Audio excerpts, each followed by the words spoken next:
آداب، یہ آکاشوانی ہے۔ خبروں کے ساتھ میں رضی احمد۔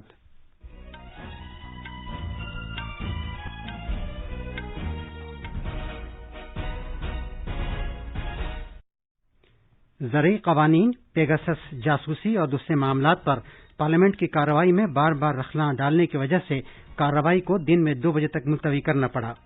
وزیراعظم نریندر مودی ویڈیو کانفرنسنگ کے ذریعے کل اتر پردیش میں پردھان منتری غریب کلیان ان یوجنا سے مستفید ہونے والوں سے بات چیت کریں گے۔ بھارت کے ریزرو بینک کی مالیاتی پالیسی کمیٹی کی 3 روزہ میٹنگ ممبئی میں شروع ہو گئی ہے۔ ملک بھر میں جاری ٹیکہ کاری مہم کے تحت کووڈ سے بچاؤ کے اب تک 48 کروڑ 52 لاکھ سے زیادہ ٹیکے لگائے جا چکے ہیں۔ مدھیہ پردیش میں لگاتار موسلادھار بارش کی وجہ سے علاقے میں سیلاب کی سنگین صورتحال پیدا ہو گئی ہے۔ ٹوکیو اولمپک کھیلوں میں مکے باز لیولینا نے 69 کلو گرام کے ویلٹر ویٹ زمرے میں ملک کے لیے کانسے کا تمغہ جیتا ہے۔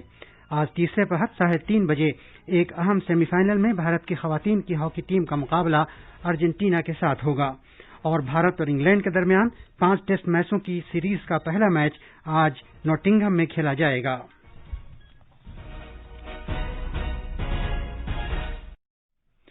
کووڈ-19 کے مد نظر سامعین سے اپیل ہے کہ غفلت نہ برتیں، ہر طرح کی احتیاط پر عمل کریں، محفوظ رہیں اور یہ 4 آسان طریقے اپنائیں۔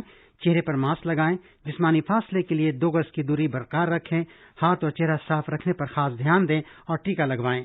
کووڈ سے متعلق جانکاری اور رہنمائی حاصل کرنے کے لیے قومی ہیلپ لائنز کے ذریعے رابطہ قائم کریں، جس کے نمبر اس طرح ہیں 011-2397-8046 اور 1075۔ اب خبریں تفصیل سے۔ زرعی قوانین، پیگاسس جاسوسی اور دوسرے معاملات پر پارلیمنٹ کے دونوں ایوانوں کی کارروائی میں آج بھی رکھنا پڑا اور کارروائی کو دن میں 2 بجے تک ملتوی کرنا پڑا۔ آج جب راجیہ سبھا کی کارروائی شروع ہوئی تو چیئرمین وینکیا نائیڈو نے کہا کہ سرکار نے کسانوں کے ایجیٹیشن اور قیمتوں میں اضافے پر بحث کرنے سے اتفاق کیا ہے۔ البتہ انہوں نے کانگریس، بائیں بازو کی پارٹیوں، ٹی ایم سی اور کچھ دوسرے کی طرف سے پیش کیے گئے تحریک التوا کے نوٹس مسترد کر دیے۔ اس پر اپوزیشن کے ممبر نعرے لگاتے ہوئے چیئرمین کی کرسی کے پاس آ گئے۔ جناب نائیڈو نے مشتعل ممبروں سے کہا کہ وہ اپنی سیٹوں پر واپس چلے جائیں۔ ممبروں نے اپنا احتجاج جاری رکھا تو چیئرمین نے انہیں کارروائی کرنے کی وارننگ دی اور کہا کہ ان کے بے ہنگم رویے کی وجہ سے انہیں معطل کیا جا سکتا ہے۔ چیئرمین نے سیکریٹریٹ سے بھی کہا کہ ان ممبروں کے نام دیے جائیں جو ایوان کے وسط میں آ گئے تھے۔ بعد میں انہوں نے کارروائی دن میں 2 بجے تک ملتوی کر دی۔ اس سے پہلے ٹی ایم سی کے نئے منتخبہ ممبر جواہر سرکار کو حلف دلایا گیا۔ تیسرے التوا کے بعد دوپہر 12 بجے لوک سبھا کی کارروائی شروع ہوئی۔ اس سے پہلے Congress, T M C, D M K اور بائیں بازو کی پارٹیوں سمیت اپوزیشن کے ممبر نعرے بازی کرتے ہوئے پھر سے ایوان کے وسط میں آ گئے تھے۔ اسپیکر کو ایوان کی کارروائی ملتوی کرنے پر مجبور ہونا پڑا۔ شور و غل کے دوران جناب اوم برلا نے سوالوں کا وقفہ چلانے کی کوشش کی، لیکن کوئی فائدہ نہیں ہوا۔ وزیراعظم نریندر مودی کل دن میں 1 بجے ویڈیو کانفرنسنگ کے ذریعے اتر پردیش میں پردھان منتری غریب کلیان ان یوجنا سے مستفید ہونے والوں کے ساتھ گفتگو کریں گے۔ اس موقع پر اتر پردیش کے وزیر اعلیٰ یوگی آدتیہ ناتھ بھی موجود ہوں گے۔ اتر پردیش کل یعنی 5 اگست کو پردھان منتری غریب کلیان یوجنا دن کے طور پر منائے گا۔ ریاست میں بڑے پیمانے پر بیداری کے پروگرام شروع کیے جائیں گے تاکہ کوئی بھی مستحق اسکیم کے فائدوں سے محروم نہ رہ جائے۔ ریاست کے لگ بھگ 15 کروڑ افراد کو پردھان منتری غریب کلیان ان یوجنا کے توسط سے مفت راشن مل رہا ہے۔ تقریباً 80,000 دکانوں سے یہ اناج فراہم کیا جا رہا ہے۔ ممبئی میں بھارتی ریزرو بینک کی مالیاتی پالیسی MPC کی 3 روزہ میٹنگ شروع ہو گئی ہے۔ اس میٹنگ میں اہم پالیسی شرح سود کے بارے میں فیصلہ کیا جائے گا۔ مرکزی بینک اس مہینے کی 6 تاریخ کو 2 ماہی مالی پالیسی جائزے کا اعلان کرے گا۔ خیال ہے کہ ریزرو بینک موجودہ شرح سود کو برقرار رکھے گا اور مالیاتی پالیسی کے بارے میں کوئی اہم کارروائی کرنے سے پہلے کچھ اور وقت تک مائکرو اقتصادی صورتحال کے اتار چڑھاؤ پر نظر رکھے گا۔ یہ خبریں آکاشوانی سے نشر کی جا رہی ہیں۔ ٹیکہ کاری کی ملک گیر مہم کے تحت ملک میں کووڈ سے بچاؤ کے اب تک 48 کروڑ 52 لاکھ سے زیادہ ٹیکے لگائے جا چکے ہیں۔ صحت کی وزارت نے کہا ہے کہ گزشتہ 24 گھنٹوں میں 62,53,000 سے زیادہ ٹیکے لگائے گئے۔